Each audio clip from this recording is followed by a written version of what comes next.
Ryan Reynolds here from Mint Mobile. With the price of just about everything going up during inflation, we thought we'd bring our prices down. So to help us, we brought in a reverse auctioneer, which is apparently a thing. Mint Mobile Unlimited Premium Wireless. How to get 30, 30, bit to get 30, bit to get 20, 20, 20, bit to get 20, 20, bit to get 15, 15, 15, 15, just $15 a month? Sold! Give it a try at mintmobile.com/switch. $45 up front for 3 months plus taxes and fees. Promo rate for new customers for limited time. Unlimited more than 40 gigabytes per month. Slows full terms at mintmobile.com. This episode is brought to you by Reese's Peanut Butter Cups. In breaking news, leading scientists worldwide are conducting experiments to determine if Reese's Peanut Butter Cups are the perfect combination of peanut butter and chocolate. However, it appears the study was inconclusive, as the scientists couldn't help but eat all the Reese's.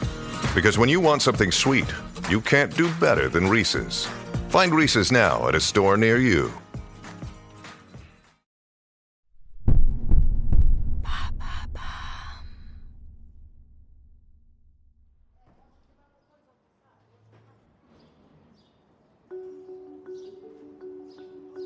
Nous sommes le 2 janvier 1876 à Saint-Gilles-Croix-de-Vie, ou plutôt, comme on le disait à l'époque, à Saint-Gilles-sur-Vie. L'ambiance est à la fête et pour cause. Un bruit court dans la ville vendéenne. Narcisse Pelletier, l'enfant du pays, va revenir au bercail après 17 ans d'absence. 17 ans pendant lesquels sa famille le croyait mort lors d'un naufrage. Narcisse Pelletier doit arriver par le train depuis Paris en début d'après-midi. Les habitants de Saint-Gilles, informés de ce retour miraculeux, se précipitent sur la route par laquelle il doit arriver, malgré le froid mordant de l'hiver. Des embouteillages se créent à proximité de la gare, des voitures, hippomobiles dans la grande majorité des cas, s'agglutinent pour voir le jeune marin revenir dans la ville qu'il a vu naître 32 ans plus tôt. L'événement est tellement incroyable qu'une cérémonie s'improvise bientôt dans toute la ville. Le prêtre donne même une messe en son honneur dans l'église de la ville. L'attente semble interminable.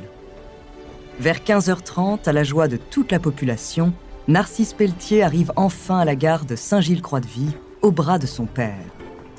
Une foule en liesse se dirige vers la maison familiale, située à quelques rues, en criant « Vive Pelletier !»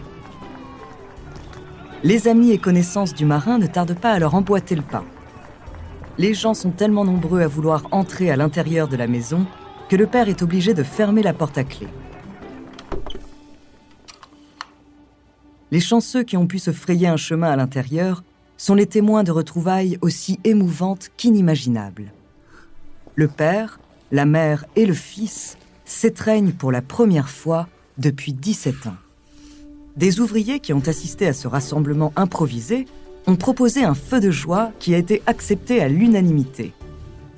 Après avoir obtenu la permission de Monsieur le maire, tous se sont mis à l'œuvre, l'euphorie est à son comble. À la nuit tombée, les habitants attendent Narcisse pour danser et chanter avec eux, manifester leur joie d'être de nouveau ensemble. Alors Narcisse sort de la maison, marche vers eux et commence à danser au milieu de la rue.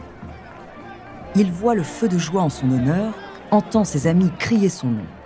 Il se met à remuer ses jambes, ses bras et son torse dans tous les sens. Bientôt, il ferme les yeux et imagine des bruits de percussion, le son puissant du didgeridoo utilisé par les aborigènes et semble rentrer en transe. La fête bat son plein. Narcisse rouvre les yeux et sourit à ses amis, mais eux ne sourient plus et s'arrêtent de danser. Il voit leur visage se figer. Il se rend compte de leur stupéfaction face au spectacle dont ils viennent d'être témoins. Narcisse Pelletier a dansé à la manière des sauvages, en émettant des sons incompréhensibles. Une gêne s'installe aussitôt. Bientôt, la musique qui se faisait entendre jusqu'au village voisin s'arrête elle aussi. Les proches de Narcisse se rendent compte qu'il a changé, qu'il n'est plus le même. L'enfant du pays est devenu un sauvage blanc. La population semble démunie et ne comprend pas ce qui se joue sous ses yeux. Pour le comprendre, il faut revenir 17 ans en arrière, à l'époque où le jeune Narcisse partait en expédition au bout du monde pour ne plus en revenir avant de longues années.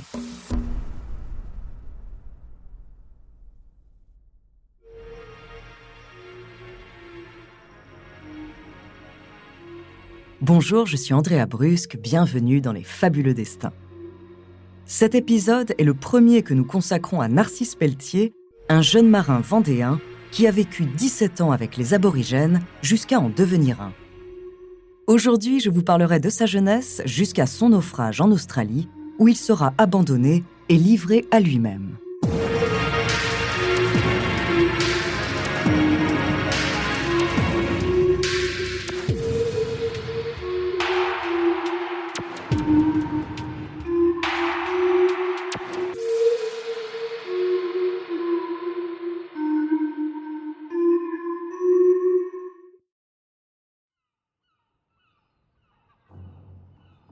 Narcisse Pelletier ne s'est pas toujours comporté comme un aborigène.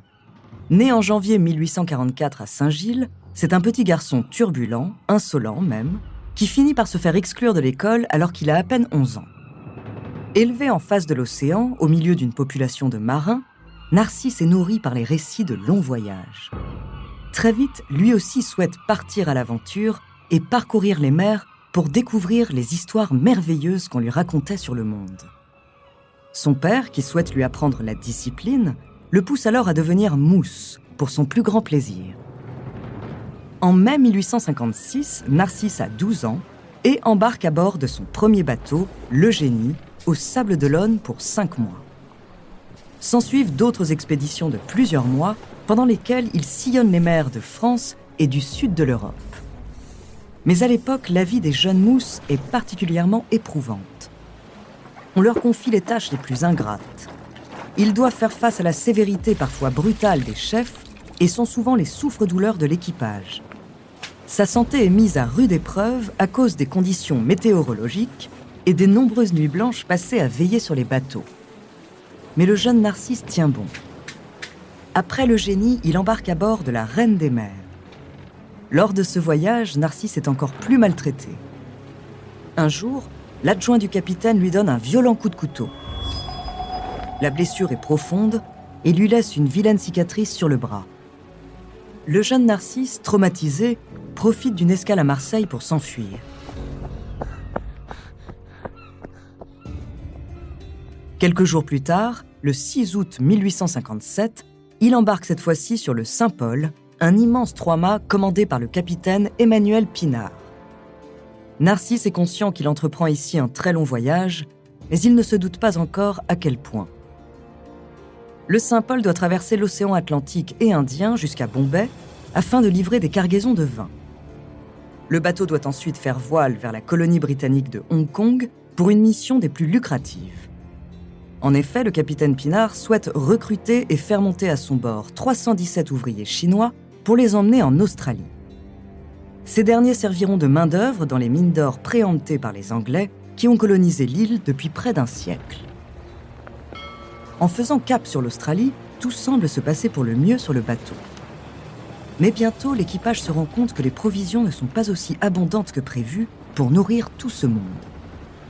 Le capitaine décide alors de diminuer les rations de nourriture pour les ouvriers, à leur grand mécontentement. Ces derniers commencent à menacer l'équipage d'une révolte. Il devient donc urgent de trouver une solution pour arriver au plus vite à destination. Alors le capitaine décide de prendre un autre itinéraire, plus rapide mais aussi plus dangereux. Cette décision va changer le cours de l'expédition. Au calme des premiers jours, succèdent d'énormes vagues et un épais brouillard qui bloque la visibilité du bateau. Dans la nuit du 11 septembre 1858, le Saint-Paul finit par heurter un récif de corail et s'échoue dans l'archipel de la Louisiade, plus précisément sur l'île Russell, en Nouvelle-Guinée.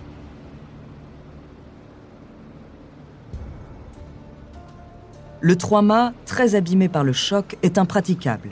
Les canots sont mis à l'eau. En plusieurs voyages, les ouvriers et les membres de l'équipage se réfugient avec quelques vivres sur un îlot tout proche. Tout ce monde se retrouve naufragé dans cette région hostile. Alertés par les cris de détresse des ouvriers, une dizaine d'autochtones s'approchent. Au départ, leur attitude ne semble pas menaçante. Ils viennent même apporter assistance aux naufragés en leur apportant des cocos et quelques victuailles. Mais les naufragés se méfient. En ce milieu du XIXe siècle, ces peuples sont considérés comme dangereux. L'eau douce venant à manquer, le capitaine Pinard et quelques matelots décident de se rendre sur l'île Russell pour y chercher de quoi ravitailler les troupes. Ils laissent sur place Narcisse et les centaines de travailleurs chinois pour garder le campement.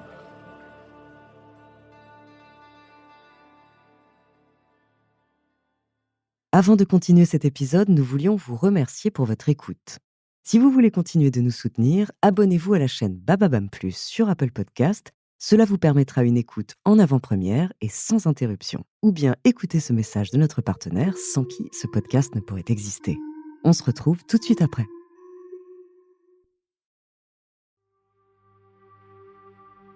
À la tombée de la nuit, le comportement des autochtones change alors radicalement. Ils se regroupent et encerclent les ouvriers qui sont alors à leur merci. Ces derniers sont battus à coups de pierre puis dévorés quand d'autres sont faits prisonniers. Narcisse, entendant la boucherie qui est en train de se dérouler à quelques mètres de lui, comprend qu'il doit fuir. Alors, malgré la nuit noire qui l'entoure, il court vers le rivage en direction de la mer. Ne sachant pas nager, il marche, de l'eau jusqu'à la taille. Un autochtone armé d'une pierre la lance vers Narcisse et l'atteint à la tête. Blessé, le marin continue pourtant d'avancer. Mais quelques instants plus tard, des pirogues s'approchent dangereusement de lui pour lui couper la route. Narcisse se pense condamné. Il va subir la fureur des sauvages et finir dévoré lui aussi. Fort heureusement, le capitaine Pinard, qui a entendu depuis l'îlot voisin les cris et l'agitation des sauvages, arrive sur un canot et l'attrape pour le sauver d'une mort certaine. Pour faire fuir les autochtones de plus en plus nombreux sur le rivage, les autres membres de l'équipage se précipitent sur l'épave du Saint-Paul, enlèvent les cheminées des canons de leurs fusils et tirent vers la mer. Cette fusillade, peu impressionnante pour des marins, a eu l'avantage d'effrayer les locaux. Lorsqu'ils ont entendu les bruits de détonation, ils se sont mis à courir pour se mettre à l'abri. Pendant plusieurs semaines, la situation est critique. Le capitaine Emmanuel Pinard tente alors une expédition avec les matelots survivants pour chercher du secours auprès des Anglais sur la côte australienne. Pendant leur absence, les ouvriers se font tuer les uns après les autres.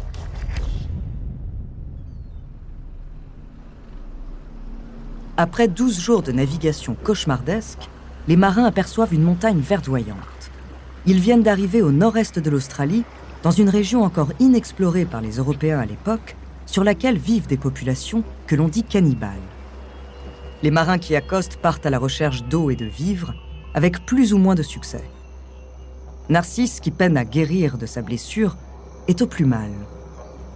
Un soir, alors que les autres matelots sont partis à la recherche de fruits, il s'endort exténué. Le lendemain matin, à son réveil, il s'empresse de rejoindre ses camarades d'aventure en s'approchant de la chaloupe, restée près du rivage. Mais très vite, Narcisse ne voit plus le trois-mâts, ni le reste de l'équipage. Il doit se rendre à l'évidence. Il a été abandonné sur ce territoire sauvage qu'il ne connaît pas et il est désormais livré à lui-même. Le jeune mousse de 14 ans se dit que son destin est scellé. Ce sera la mort, rongé par la faim ou dévoré par les bêtes féroces et les tribus cannibales. Désespéré, il prie, puis marche péniblement à travers l'île jusqu'à se réfugier au pied d'un arbre pour y dormir jusqu'au petit matin. Alors qu'il dort d'un sommeil tourmenté, Narcisse entend les pas de 3 femmes qui s'avancent vers lui. Celles-ci sont effrayées à la vue du jeune mousse. Elles s'enfuient rapidement et racontent cette drôle de rencontre à leur mari. Bientôt, ces derniers partent pour voir ce jeune blanc de leurs propres yeux. Est-il en danger ? Au contraire, leur veut-il du mal ? En voyant arriver ces hommes noirs, nus, scarifiés sur la poitrine et armés de leurs flèches, le jeune marin est terrorisé, mais résigné. Il est trop faible pour bouger. Alors il ferme les yeux en attendant la mort qui sera provoquée par les coups des sauvages. Pourtant, l'un des autochtones ne va pas lever la main pour frapper Narcisse, mais au contraire, pour lui donner des fruits. L'indigène lui explique qu'en échange de ces quelques fruits, il aimerait la timbale d'eau en métal que le jeune marin tient dans sa main. Narcisse n'en croit pas ses yeux. Il s'exécute et leur offre la timbale et reçoit les fruits en retour. Ils ne parlent pas la même langue, mais Narcisse comprend très vite que des échanges sont possibles. Il reprend espoir. Peut-être même pourra-t-il survivre. Narcisse est finalement recueilli par cette étrange famille qui, non sans méfiance au départ, lui propose nourriture et assistance. Après quelques jours de repos bien mérités, le chef de cette tribu va finir par adopter Narcisse comme son propre fils. Le jeune marin ne s'appelle plus Narcisse, mais Amglo. Le jeune Amglo va ainsi apprendre à vivre comme un aborigène pendant près de 17 ans, jusqu'à devenir l'un des leurs.